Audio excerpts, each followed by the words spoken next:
15 अगस्त 1947 से एक दिन पूर्व 14 अगस्त 1947 को जब विभाजन की त्रासदी हो रही थी और 15 अगस्त को जब देश के अंदर तत्कालीन प्रधानमंत्री पंडित जवाहरलाल नेहरू के द्वारा भारत के तिरंगे को पहरा करके कांग्रेस के नेताओं के द्वारा देश के अंदर आजादी के जश्न को मनाने का कार्य किया जा रहा था, तब लाखों लोग अपनी मातृभूमि को छोड़ने के लिए, अपने परिवारों को छोड़ने के लिए मजबूर हो रहे थे। किस प्रकार की यातनाएं उन पे पड़ रही थी, किस प्रकार का दृश्य था, किस प्रकार के मानवीय अत्याचार हो रहे थे, ये किसी से छुपा हुआ नहीं है। और ये दृश्य बहुत कुछ है, चित्र बहुत कुछ बोल देते हैं। यानी दुनिया का सबसे समृद्धतम देश 1947 तक आते आते एक दलित देश में बदल गया था। और वह दृश्य भी आपने देखा, वह दृश्य भी आपने देखा है।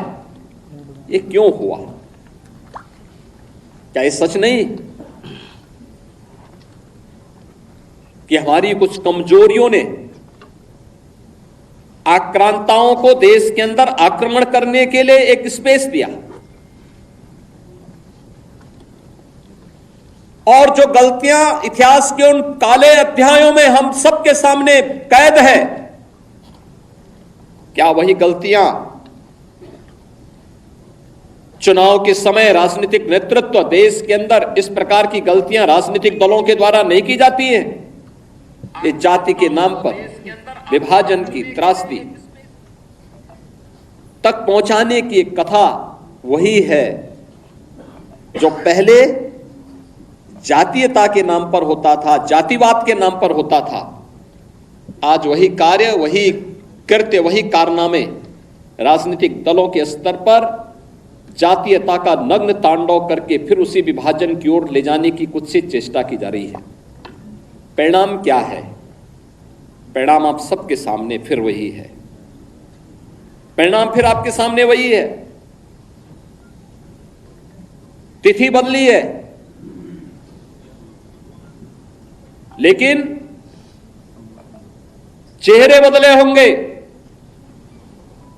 लेकिन घटनाओं का स्वरूप उसी प्रकार का है जो 1947 में हुआ था।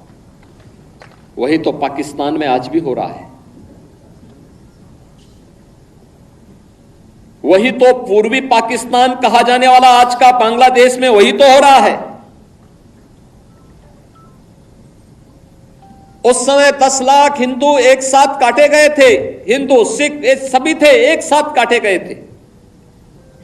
और आज भी वही आगजनी, वही तोड़फोड़, वही लूटपाट, बहन और बेटियों के साथ वही अत्याचार, उसी प्रकार की त्रासदी का दृश्य आज भी हम सबके सामने है।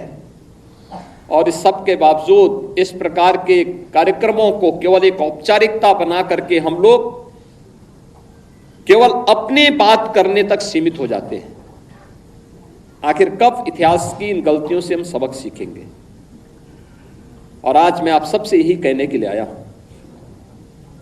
हम आभारी हैं प्रधानमंत्री मोदी जी के, जिन्होंने इतिहास के इन काले अध्यायों से पर्दा उठा करके देश की जनता की आंखों को खोलने का काम किया है, देश का ध्यान आकर्षित किया है, इतिहास की इन गलतियों के परिमार्जन के लिए रास्ता बनाने का एक आह्वान हम सबका किया है। और उसी आह्वान के साथ जोड़ने के लिए मैं आप सबसे भी कहने के लिए आया हूं कि जो दृश्य 1947 में हुआ था, वही दृश्य तो आज बांग्लादेश के अंदर हम सबको देखने को मिल रहा है।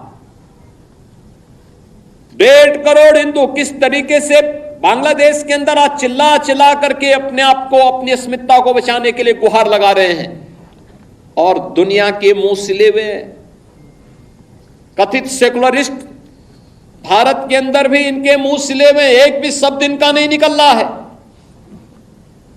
क्योंकि उनको भय है कि अगर इन निरीह कमजोर लोगों के पक्ष में इन्होंने आवाज निकाली तो इनका वोट बैंक खिसक जाएगा।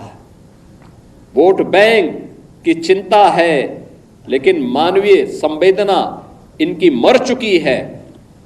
मानवता के रक्षा के लिए इनके मुंह से एक भी शब्द नहीं निकलने वाला है, नहीं निकलेगा, क्योंकि इन्होंने आजादी के बाद लगातार उसी प्रकार की राजनीति को प्रेरित और प्रोत्साहित किया, उसको लेकर के आगे बढ़ते रहे। ये लगातार बांटो राज करो की उस राजनीति के तहत ये लोग देश के अंदर कार्य करते रहे। अंग्रेजों से सत्ता इन्होंने उस समय प्राप्त की। ये वास्तव में भारत की सत्ता का नेतृत्व नहीं कर रहे थे, बल्कि अंग्रेजों के ही, ब्रिटिशर के ही मानस पुत्रों के रूप में इन्होंने भारत की सत्ता को उस रूप में संचालन करना शुरू किया जैसे ब्रिटिशर इस देश के अंदर कर रहे थे। और आज उसी का दुष्परिणाम यह देश लगातार चुकाया है, अखंड हिंदुस्तान चुकाया है। लेकिन हमारा संकल्प है, महर्षि अरविंद ने जो 1947 के पहले घोषणा की थी,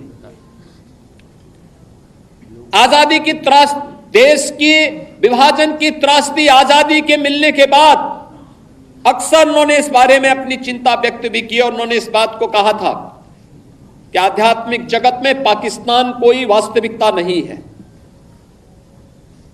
या तो उसका भारत में विलय होगा या पाकिस्तान इतिहास से समाप्त होगा, हमेशा के लिए समाप्त होगा।